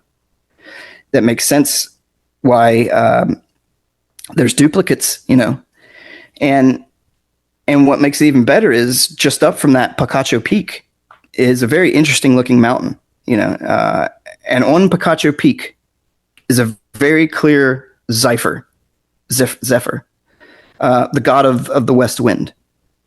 The big cheeks blowing wind kind of thing. Have you ever seen, it's like a lawn ornament kind of, it's just like a figure with big puffy cheeks and it's like blowing wind. Mm-hmm. Have you ever seen anything like that? Well, it's there. It's on the mountain. And I realized that probably what's happening is a lot of our ancient deities, like the Greek deities, are repurposed or recycled. So as I'm sitting here looking at this, potential Atlantean, god of wind on the side of this mountain, it's more likely that they were the originators of that idea. So when we attribute all these things to like the Greeks, actually, well, the Greeks might have taken that. Because I'm sitting here in Arizona looking at this god of the. I mean, I haven't made the post on that one yet. It's the last video I have to make in my series, so I actually kind of stopped to focus on this. But I'm gonna get that up, and you guys are gonna see that. But it's very clearly just it's like kind of silly. It's like, how did nobody notice that? That's silly. There's a dude's face on the side of this mountain, and he's blowing wind. It's clear, and that takes me to the Dutchman. So when I landed in Phoenix, I noticed that the Superstition Mountains were very similar to the mountains in Sicily. They had the same kind of sloping and bizarre feel to it. And I was staring at them as I was driving to Tucson. I was just like, yeah, that looks kind of the same. And I realized that lost Dutchman mine was possibly a not a natural occurrence, but rather some type of chamber with all these statue fragments, because we had kind of determined that these metals were from their statues. Well, it makes more sense that dude found, a big cache of these statues as opposed to some natural, source. Because if it is true that all that stuff is actually some type of ancient structure, well, surely there's artifacts inside somehow. Right? That stuff is still around. And it also means that treasure is still around us. North America is not as boring as we think. Like, the stuff is here too.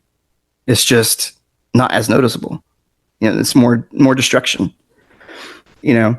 So that's kind of like the majority of stuff, and then it got weirder after that, because enter the alien carvings guy.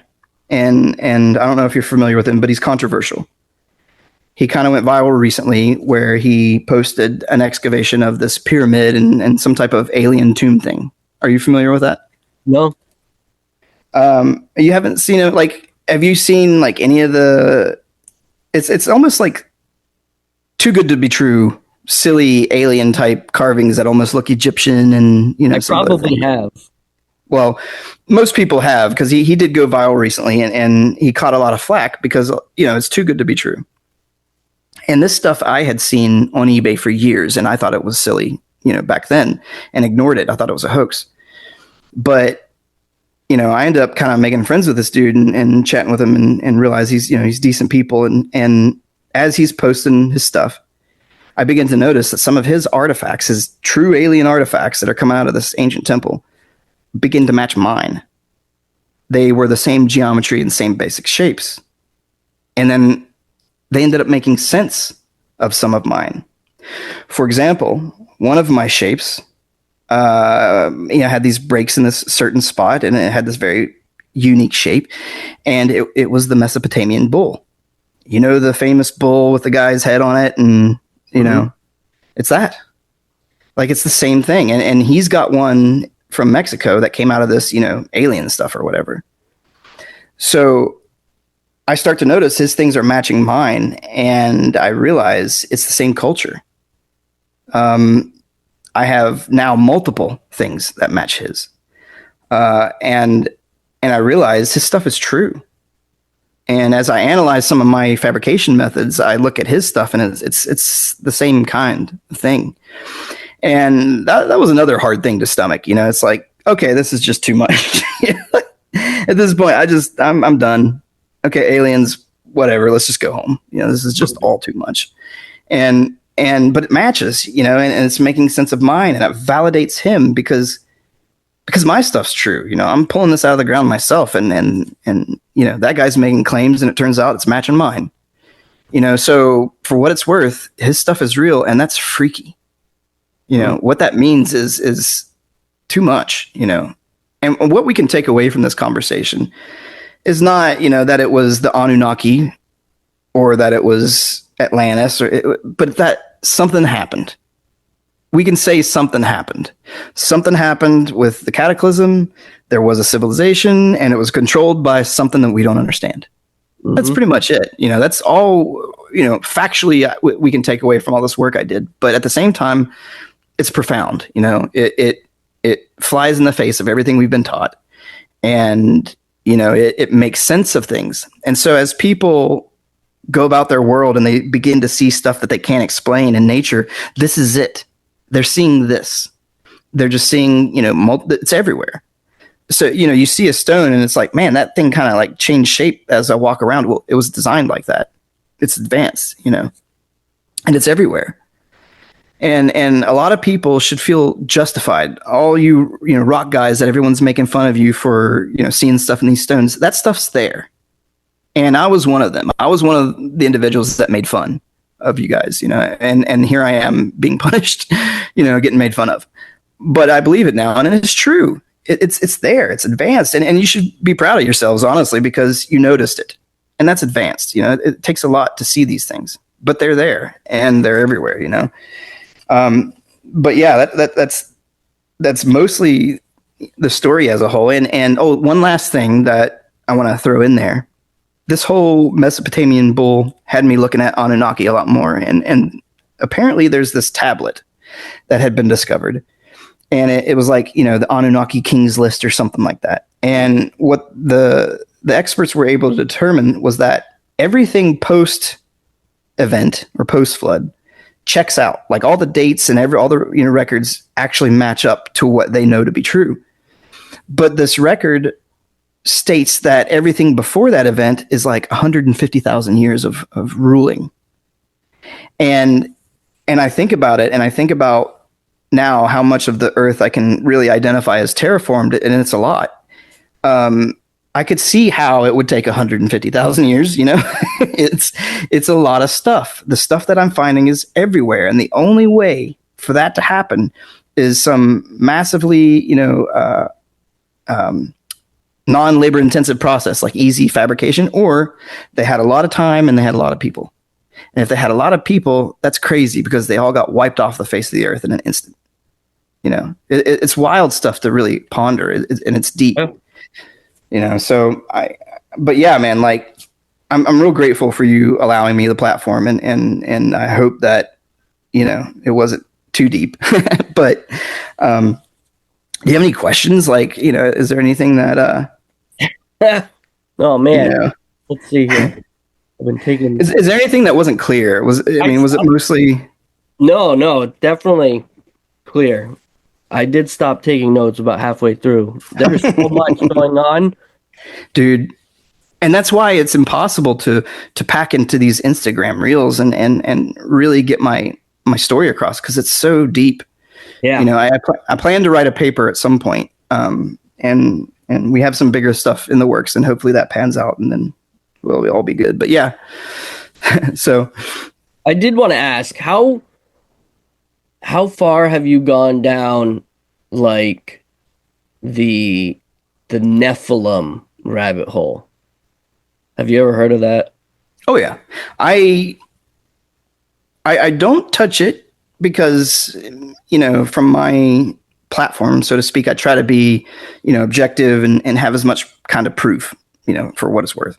You know, there's not real much proof, but, you know, like something. And so I try to stay away from the spiritual, and I try to stay away from that stuff. However, my personal opinion is absolutely, you know, I'm now converted, you know, I've seen enough to believe that the Smithsonian, you know, making stuff disappear. I believe that, you know, now I believe it. And and the other thing that this kind of explains is when I was in Arizona and I was looking at these structures, and I was thinking about the Lost Dutchman mine, that valley floor is below the Colorado plateau. The Colorado plateau ends at what's called the Mogollon Rim, I think is how it's pronounced. And it's almost like there's this massive sediment, you know, deposit over top of the same, you know, level as the desert floor. And I was like, okay, if there's a destructive event, we know the destructive event was kind of over Canada area. It would blow all kinds of crap over, you know, North America. And when you think about it, it's like, well, the bottom of the Grand Canyon is probably close to that original, you know, ground level. It's very likely that what they found in the bottom of the Grand Canyon is just another remnant of this stuff, because it happens to be nearly at the same level as the stuff I was finding in southern Arizona. Does that make sense? So it's like been covered up. Are you talking like the Grand Canyon cave? Well, so imagine it didn't take millions of years for those layers to get there.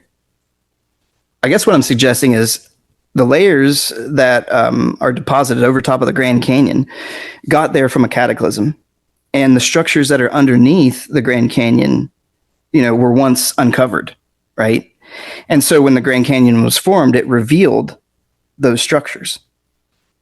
I don't know if that makes sense. When you're talking about structures, you're talking like you've heard of Kincaid's cave.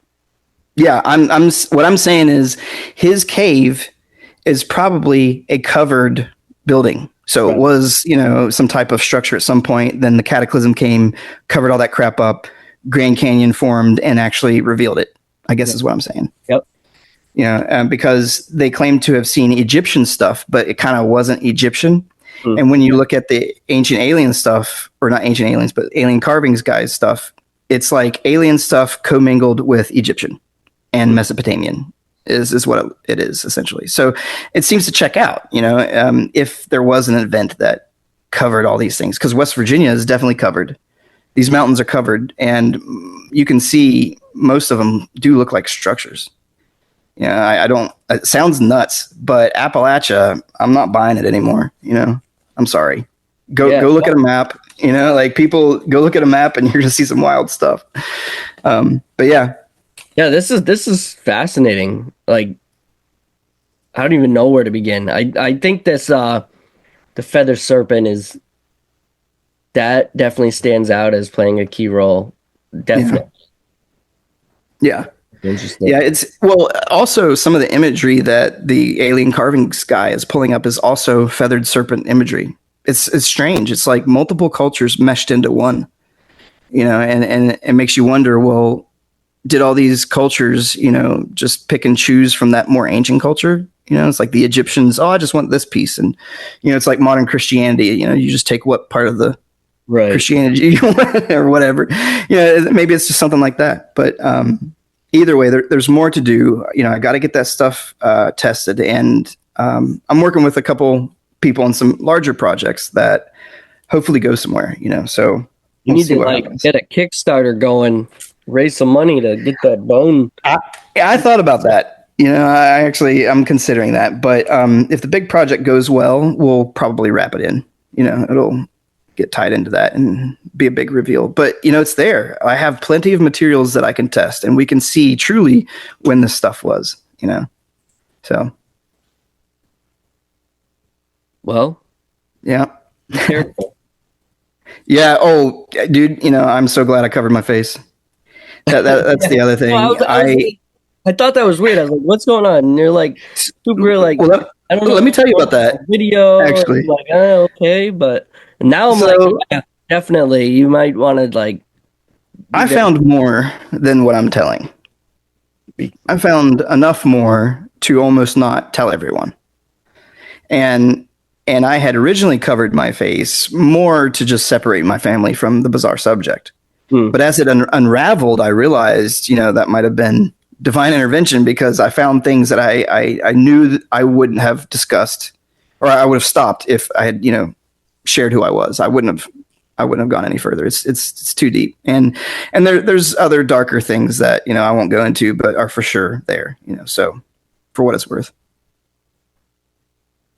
Yeah, super interesting.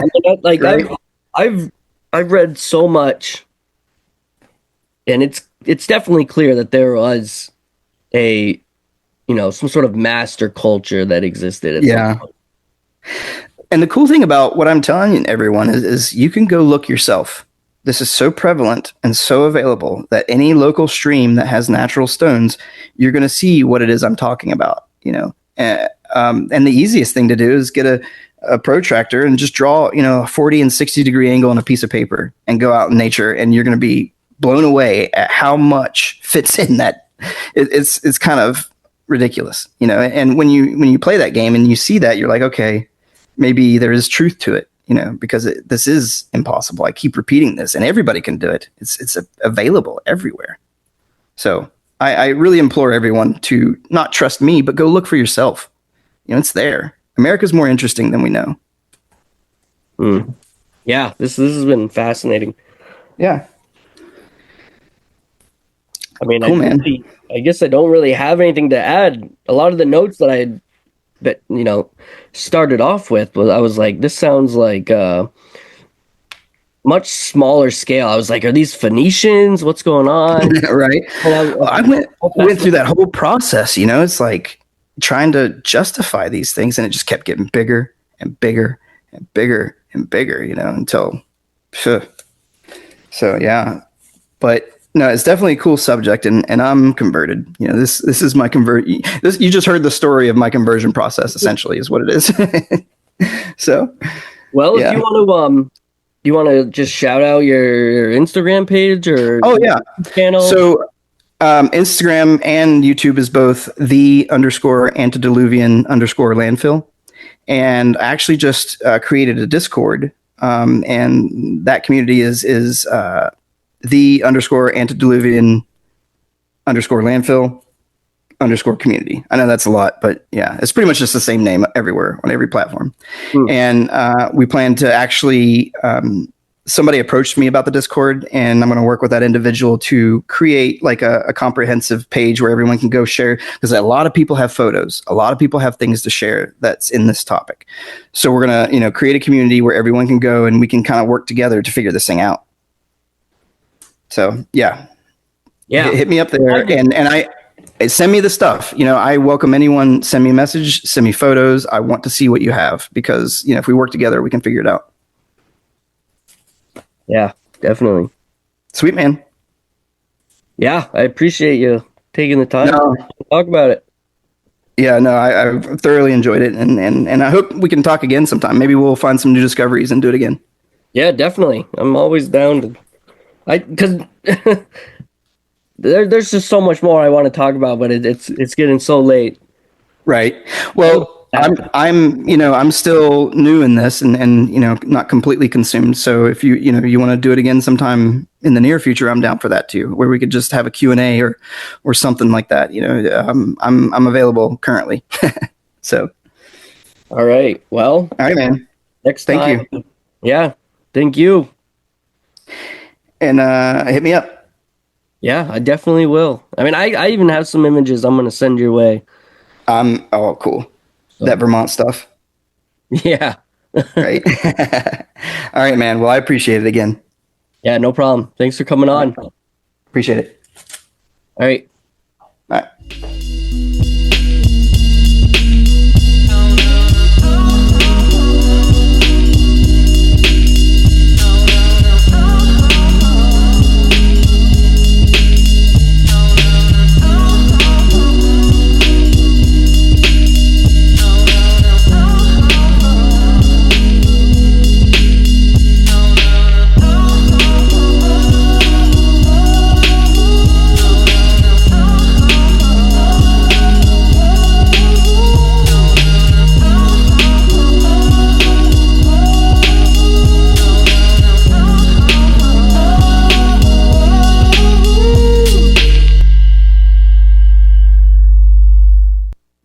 All right, everyone. That that conversation was mind blowing. It was not what I was expecting. There's so much. I feel like I do all this research and all these different topics. I've covered so many different things. Lost treasures, lost continents, lost civilizations. You know, recently we covered what's going on below the Great Pyramids, and it's all just I feel like it's one big puzzle, and every single topic that I investigate is just it's adding a piece onto that puzzle. And I feel like what we just talked about tonight just added, you know, several pieces, right? Not just one or two pieces to the puzzle. I'm talking about we just cornered this jigsaw, and now we have a little bit of an idea of what's going on. It sounds silly. I mean, we obviously knew that there was some sort of master civilization out there that was destroyed by a great flood. Whether this was something that happened during the Younger Dryas period, or before. I mean, like I said, and I've said several times, and it's not, it's not a very popular opinion, but I talked to Gary Wayne about this, and Gary Wayne, he's the biblical master, and I'm not necessarily a biblical person, but I do consider the Bible as being a resource as good as any other. And when Gary Wayne tells me that there was something before creation, there was something here before creation, something here before Genesis, and that the taming of the waters was just a restart, a complete restart, not a I need to wipe the sin from the earth type of restart. I'm talking about a complete 100% restart, a reboot, complete reboot, not just a let's wipe the slate, not just a let's keep one family, get all the animals together, we'll protect all that good stuff, we'll keep all that, and let's just we're just going to drown out all the sin. I'm not talking about that. I'm talking about everything, everyone gone. Right? Just wipe the slate clean, restart. And that is exactly what Genesis describes when, God tames Tehom, right? Tames the waters.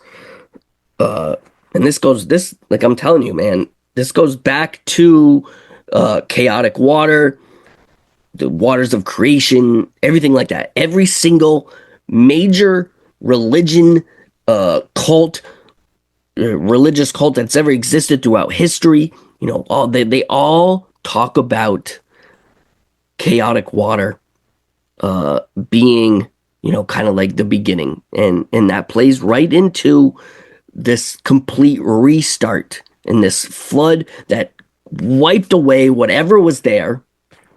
So it is interesting. Now, there are questions left, obviously, like, we're able to find some of these structures. They still exist, just buried deep underground. Things like the pyramid and the Sphinx, they all survived. And I'm kind of, I feel like every time I go over this in my head, I am workshopping it as I go, because obviously there were survivors. It wasn't a 100% redo. There were some survivors that survived somehow, and that's the big question, right? How did these people survive? What was this culture? I'm just rambling right now. I'm honestly just rambling because my mind's been blown. This has been an awesome discussion. Like I said, I feel like he's really, I don't even know what to call him. I don't even know what his name is. I'm just going to call him Landfill, I guess.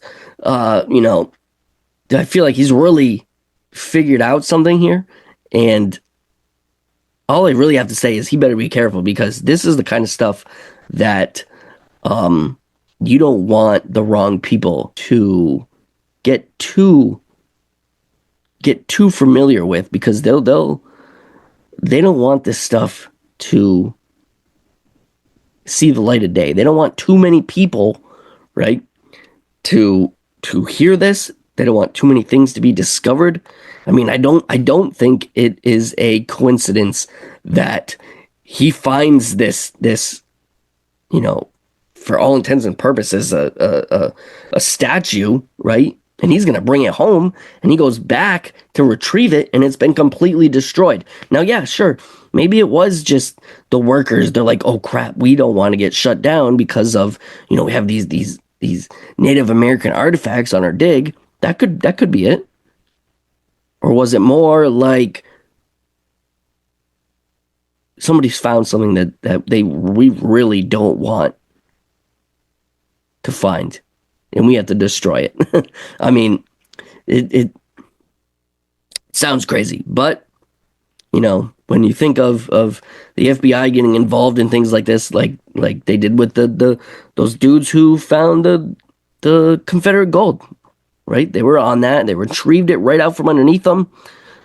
Too bad, so sad. I don't know what you're talking about, right? They're on this stuff, and they don't want too much of it coming out, because, and I feel like especially now, when they're going in and they're going to start rewriting history within the just openly rewriting history. It's a dangerous time especially a dangerous time for things like this to start coming out. I don't even know really what to say anymore. All the notes I had taken were blown out of the water. He talked about a Mothman encounter. This dude, he almost worked for Area 51, and I'm thinking, like, he's talking about heads. I'm like, whoa, this is kind of sounding like some Hexam head situation. Does he experience anything funny from that? He's talking about stones in the Ohio River, serpent figures, multi-headed serpent figure, vultures, eagles, bulls. Like, this is all sounding exactly the same that we've heard of 1,000 times. He's seeing these huge, what I guess I can only describe as, geoglyphs. Somebody had to have made those. It's certainly not easy whatsoever.